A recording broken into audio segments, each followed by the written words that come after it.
அலங்கரிக்க இதோ எனது குரல் வெண்பாக்கள். நலம் புனைந்துரைத்தல் இடையின் நலத்தினை ஈடில்லை சொல்ல அடையாளம் செய்வது என்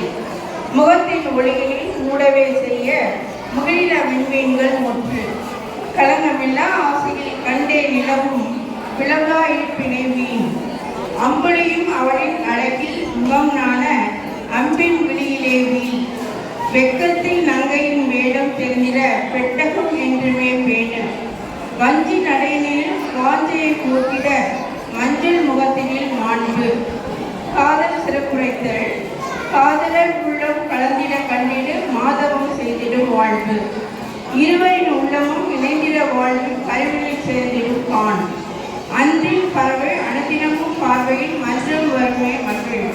பிரிதலின் நாடும் பிரியும் குறையா அரிதே இவர்களின் அன்பு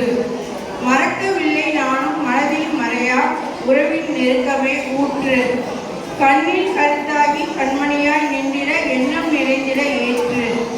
நினைவிலே ஒன்றாகி நீங்காமல் தங்கிடும் மனையின் சிறையில் மாண்பு உணவும் கசக்கும் உறவும் நெகிழும் பிணக்கும் இனிக்குமே நட்பு துயிலும் மறந்து துணையின் நிறைவில் வெயிலும் குளிர்க்குமே காண் நாயகன் மேன்மையை நங்கை உழைத்திட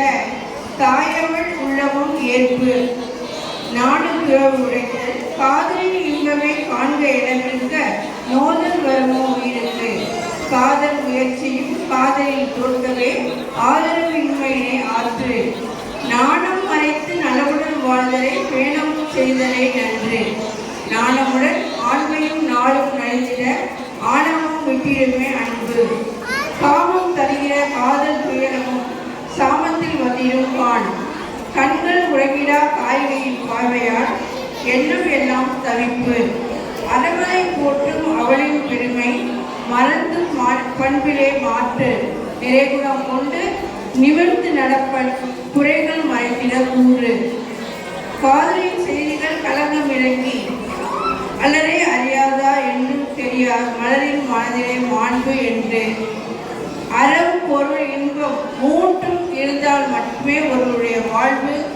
மிகவும் சிறக்கும் என்பதை மிக தெளிவாக 1330 குறளில் அழகாக திருவள்ளுவர் எடுத்துரைக்கிறார். அதில் ஒன்றை கடைபிடித்தால் கூட நாம் மிகச்சிறந்து விளங்கலாம் என்று கூறி திருக்குறளுக்கும் திருவள்ளுவருக்கும் அழகாக திருப்பணிகள் செய்து கொண்டிருக்கும் தமிழ்குழவி ஐயா மற்றும் அனைவரையும் போற்றி இந்த குறளகம் மென்மேலும் சிறந்து விளங்கும் குரல் ஒலிக்கும் என்று கூறி நல்லதொரு வாய்ப்புக்கு நன்றி கூறி சாய்கிறேன். நன்றி.